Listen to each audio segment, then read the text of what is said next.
You are Locked On Coogs, your daily podcast on the Houston Cougars, part of the Locked On Podcast Network, your team every day. Park Rangers Locked On Coogs here, looking at Houston in March Madness in 2026. Now, I know people can tell me I'm getting ahead of myself, but Houston has been the number one seed in 3 consecutive seasons. If Milo opts out of the draft process post-Combine, which I think a lot of people are assuming he will, but it's not a foregone conclusion, and frankly, the Combine goes well, power to him, go get that money, young man. But if he were to opt out of that process, Houston returns 4 of the 8 rotational guys from last year's national title appearance, 3 of the starters. They also welcome in the number 1 recruiting class in America. And now in the men's tournament, I was going back pretty far, but I cannot find an example, neither could the AI tools I had helping me, of a team being a number 1 seed 4 times in a row. Duke has done it 3 times from 98 to 2000. Michigan State did it 3 times between 99 and 01. Kansas did it 3 times from 95 to 97. North Carolina 07, 08, 09. Houston just did it right in 2023, 4 and 5. But no one has done it 4 times. And while the history might seem insurmountable, when you look at what Houston's got coming back, it does not seem crazy to think that that team could be one of the 4 best teams in America by the time March Madness comes around. They'll probably into the season and the preseason top 3, if not number 1. Most people have them in the way too early polls that people have right now in the top 5 in America. We talked before how I think anything outside of 1, given the roster as it's looking, is kind of disrespectful on the surface. But the city of Houston and the University of Houston are slated to host an NCAA regional next season. The Southern regional of the 4, the Southeast, West, and Midwest will be coming through. Anyway, the Southern regional will be coming through Houston, and that would mean that the Sweet 16 and Elite 8 games would be hosted at Toyota Center. The University of Houston is designated as a host. That was decided back in 2020. Houston was supposed to be a host city in 2020. That tournament, the University of Houston was as well. That tournament was canceled famously for that whole COVID thing. And per NCAA rules, a host school cannot be in the regional that they play in or play in a stadium in their regional that they played 3 or more home games in that year. Houston is very intentionally not playing more than 3 home games in Toyota any season, let alone next season, for a variety of reasons, one of which is the Fertitta Center has great home court advantage. It does not make sense to have a bunch of games at the Toyota Center when you can play at Fertitta and get real home court advantage in those non-conference matchups, right?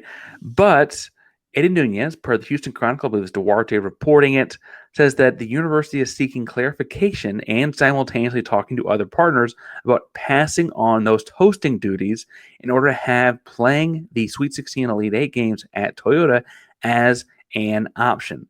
That would likely mean Rice, Texas Southern, Houston Christian, Prairie View, Lamar, Sam Houston State. Some combination of those would host.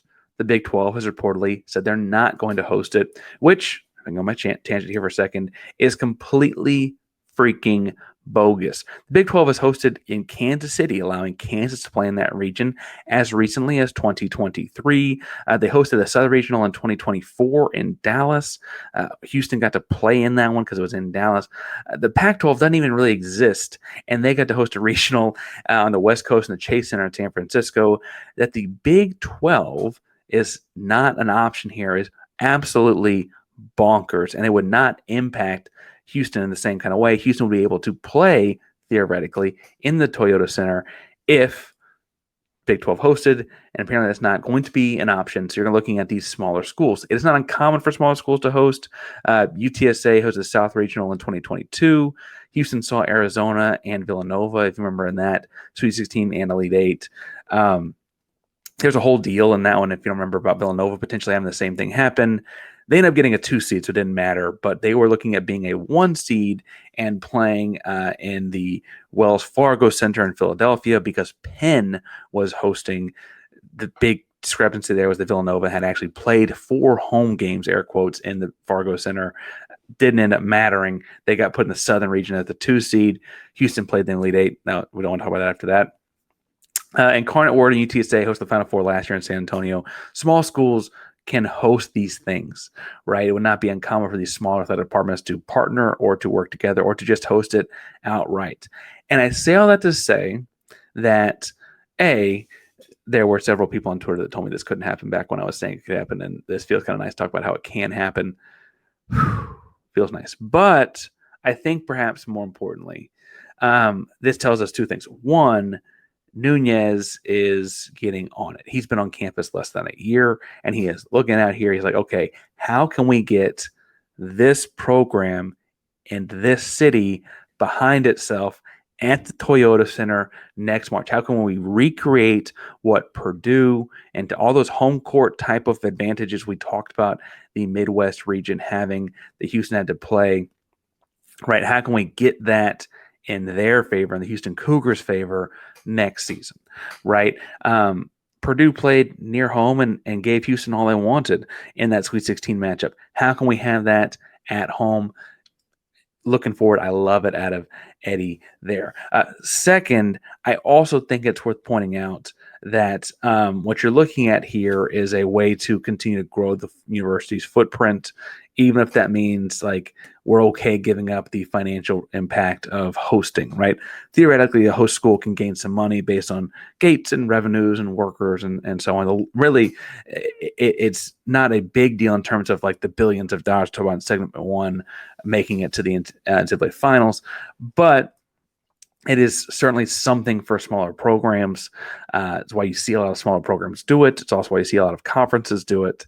And it's worth pointing out that Houston has looked like it might have graduated past that, whereas in 2020, I don't know that you could have totally said that back when they were handed this, right?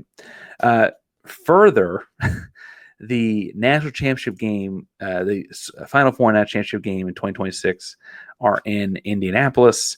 And, I don't necessarily know that it's a big deal, but you did just play there, did just make that trip. And you want something close to home. And if you can't play in Toyota, you're looking at playing, long way away for every set of games in March. And that feels like a lot to ask for fans to travel constantly.